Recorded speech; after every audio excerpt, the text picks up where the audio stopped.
His crew thought he was out of his mind.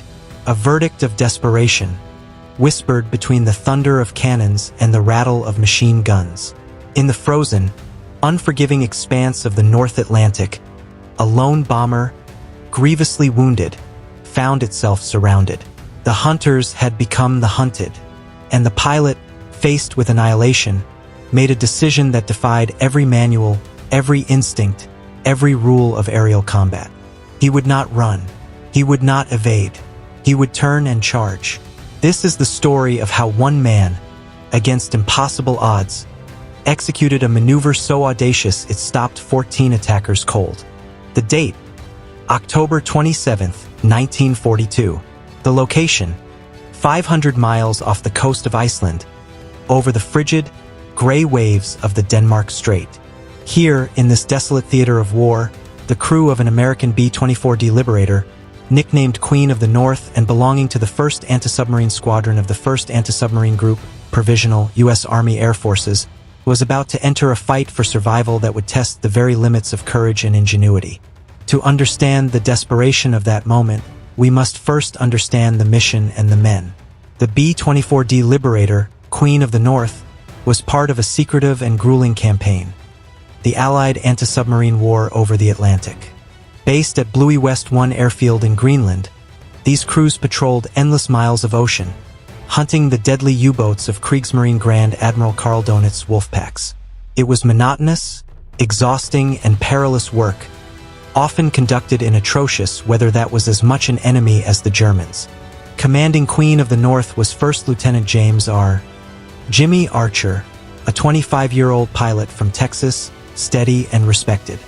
His co-pilot was Second Lieutenant William Bill Darden. The 10-man crew was a mix of seasoned veterans and newer replacements, bound together by the shared, unspoken anxiety of flying over an ocean that offered no place to land. Their Liberator was an early D model, armed with 6.50 caliber machine guns in dorsal, ventral, tail, and waist positions, and a 20mm cannon in the nose, formidable but not designed for a sustained dogfight. Their mission that October day was a long-range patrol, seeking U-boats known to be transiting the gap between Greenland and Iceland. Intelligence suggested increased activity. The Germans were desperate to intercept vital Allied convoys. The crew of Queen of the North was one of the few strings of the net cast across this vast area. They flew alone, a solitary sentinel in a sky that could turn hostile in an instant. The strategic situation was clear. Control of this airspace was critical to keeping the sea lanes open. Every U-boat spotted and sunk, or forced to submerge and lose contact, meant hundreds of Allied sailors and thousands of tons of cargo saved. The pressure was immense, the stakes existential. And on this patrol, the threat would not come from below the waves, but from the sky above. For hours, Queen of the North droned on, the crew scanning the featureless sea below, the monotony broken only by the occasional iceberg. The interphone was quiet, filled with the background hum of 4 Pratt & Whitney engines. Then, at approximately 1,320 hours, the bubble of isolation burst. The tail gunner, Sergeant Ed Parker, was the first to see them. Tiny specks on the horizon, growing rapidly. His voice crackled over the interphone, calm but urgent. Bandits. 9 o'clock high. Multiple contacts. Lieutenant Archer immediately ordered battle stations. The crew's training kicked in. The heavy bomber shuddered as gun turrets powered up and ammunition belts were checked. Through binoculars, the shapes resolved into the distinct, twin-engine silhouettes of German aircraft. But these were not Junkers Ju-88s, the typical long-range threat. These were bigger, with a distinctive glass-nosed profile.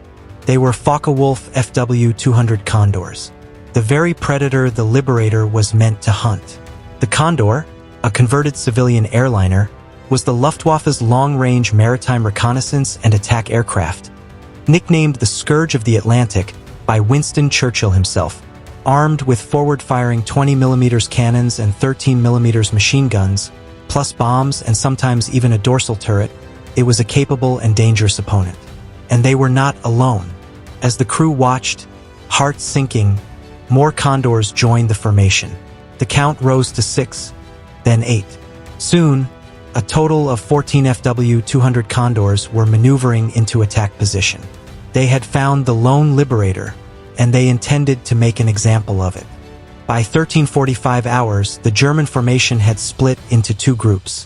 One group of 7 Condors positioned itself ahead and to the port side of the B-24. The other 7 fell astern and to starboard. They were boxing the American bomber in a classic pincer movement designed to overwhelm its defensive firepower. The Condors began their attack runs, not in a haphazard swarm, but in disciplined, successive pairs.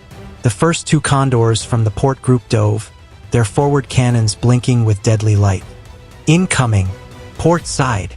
The B-24 shuddered as 20mm shells tore into the left wing and fuselage. Shrapnel whined through the cabin. The waist gunner, Private First Class Joe Ramirez, returned fire, his .50 caliber tracers arcing toward the swooping Germans. One Condor veered away, smoke trailing from an engine, but another was already taking its place.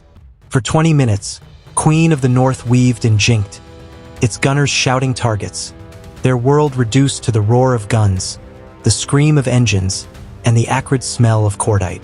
Damage reports flooded the interphone. The number 3 engine was streaming fuel and running rough. Hydraulic lines were severed. The radio was dead. The tail turret's traverse mechanism was jammed. Casualties began to mount. The navigator, Lieutenant Harris, was wounded by shrapnel. The ball turret gunner reported his oxygen system was hit. The Liberator was bleeding, her systems failing one by one. By 1410 hours, the situation was critical. The coordinated German attacks were relentless. Ammunition was running low. The bomber's airspeed was dropping, making it an ever easier target. The 2 groups of Condors now tightened the noose, taking turns making slashing attacks from the front and rear quarters, where the B-24's defensive arcs were weakest. The crew fought with sheer determination, but a cold, grim reality settled over them. They could not withstand this for much longer. They were being methodically chopped to pieces. At 1,415 hours, the crisis reached its peak. A well-aimed 20mm round from a head-on Condor exploded in the cockpit. Co-pilot Bill Darden took shrapnel in his shoulder and leg. Instrument panels shattered. Wind screamed through broken glass. A fire erupted in the bomb bay, fed by leaking fuel. For a terrifying minute, the aircraft threatened to plunge into the sea as Archer fought the controls with raw strength. The crew managed to extinguish the flames with the last of their extinguishers, but the damage was done. The Liberator was flying on 3.5 engines, her controls heavy and sluggish. In the relative quiet of the lull between attack runs, the interphone was filled with ragged breathing and damage reports. The dorsal gunner, Sergeant Mike Kowalski, his voice strained, reported his ammunition was down to his last 100 rounds. The port waist gun was inoperative, its mechanism shattered. Fear, cold and palpable, gripped the men. They were 500 miles from the nearest friendly shore. Their aircraft was a crippled wreck. Below them lay only the killing cold of the North Atlantic. And surrounding them, like wolves circling a wounded bull, were 14 enemy aircraft, fresh and eager for the kill. The lead Condors were now coming in so close the crew could see the faces of the German pilots. One made a particularly aggressive pass, raking the Liberator's fuselage from nose to tail. It seemed a final, contemptuous gesture. Lieutenant Jimmy Archer, his hands tight on the yoke, his mind racing through the grim arithmetic of their situation, knew they had perhaps one more pass left in them before a fatal hit found the fuel tanks or the controls were shot away entirely. The standard doctrine was to try to outrun them or to dive for the cloud deck. But they had no speed, and the sky was a hard, clear blue. There was no escape, no rescue. Every rule, every instinct screamed to flee. But to flee was to die. They were trapped in a three-dimensional kill box with the ocean as the floor. The end, in a matter of minutes, seemed an absolute certainty. The heroic defense was about to become a tragic footnote. It was in this moment of utter hopelessness that Jimmy Archer made his decision. He keyed his interphone, his voice surprisingly calm, cutting through the static and the panic. "All right, listen up. We're not running anymore. Nose gunner, arm that cannon. Everyone else, lock your guns forward. We're going to charge them." A stunned silence met his order. To his crew, it sounded like madness. Charge a formation of 14 enemy aircraft. In a crippled bomber? It was suicide. But Archer saw what they could not from their isolated turrets. The German tactics, while disciplined, were predictable. They relied on their pincer formation, making slashing attacks from set positions. They expected fear, evasion, a breaking of formation. They did not expect aggression. Archer's plan was to shatter that expectation entirely. He didn't wait for debate. With a roar of the straining engines, he shoved the throttles of the 3 working engines to the firewall. Ignoring the protests of tortured metal, he began a shallow climb, not away from the Condors, but directly toward the group of 7 positioned off his port bow. "Nose gunner," he barked. "Pick a target and don't let go. We're going right down his throat." What happened next would become legendary. The B-24, smoke pouring from its wounds, turned from prey into predator. It aimed itself like a colossal 4-engine bullet at the lead Condor of the port formation. The German pilots were visibly taken aback. This was not in their playbook. The nose gunner, Sergeant Frank Doc Holland, hunched over his 20mm cannon, opened fire. Long, sustained bursts of high-explosive shells walked across the sky and into the oncoming Condor. The German aircraft's nose disintegrated. It faltered, then plunged toward the sea in a fiery spiral. The effect was electric. The tight, confident German formation broke. The remaining Condors in that group scattered, peeling away in abrupt, evasive turns to avoid the oncoming juggernaut. Archer didn't let up. He banked the massive Liberator hard to starboard, lining up on the second group of Condors that had been attacking from the rear. Again, he pointed the wounded bomber's nose at the heart of the enemy. The psychological shock was complete. The Condors, designed for attacking merchant ships and outrunning fighters, were not prepared for a head-on joust with a determined heavy bomber. Their formation dissolved into chaos. For 3 minutes, the sky became a scene of bewildering reversal.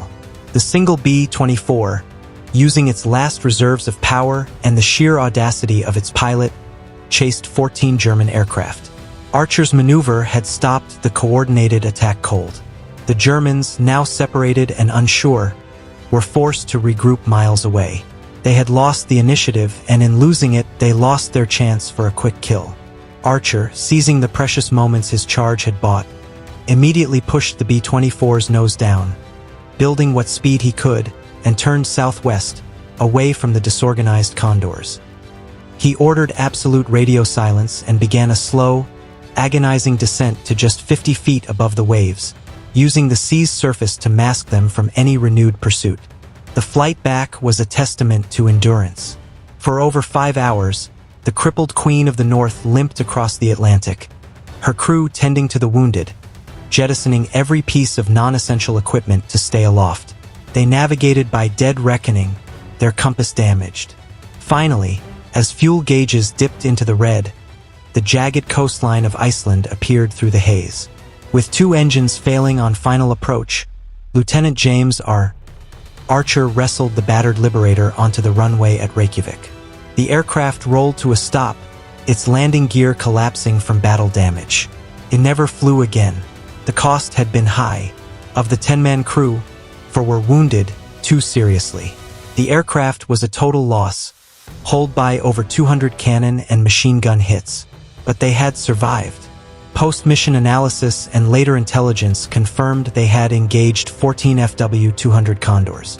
They had destroyed 1 confirmed, with 2 more probable and several damaged. More importantly, they had shattered a major Luftwaffe reconnaissance mission and lived to tell the tale. For his extraordinary leadership, tactical brilliance, and conspicuous gallantry and intrepidity at the risk of his life above and beyond the call of duty, First Lieutenant James R. Archer was awarded the Distinguished Service Cross, the nation's 2nd highest award for valor. Several crew members received Silver Stars and Purple Hearts. The mission of Queen of the North became a benchmark of defensive air combat, studied for its lessons in crew coordination and the psychological element of warfare. Archer's desperate, head-on charge proved that even in the face of certain destruction, the will to fight, coupled with an unexpected and aggressive action, could snatch survival from the jaws of defeat. It was a single, brilliant flash of defiance in the vast, gray expanse of the Atlantic War. This was just one of countless untold stories from the Second World War. A story not of grand strategy, but of raw decision-making in the crucible of combat, where one man's clarity of thought saved 10 lives and wrote a small, fierce chapter in the history of aerial warfare. Subscribe to the War Archive as we continue to bring these forgotten chapters of history back to life.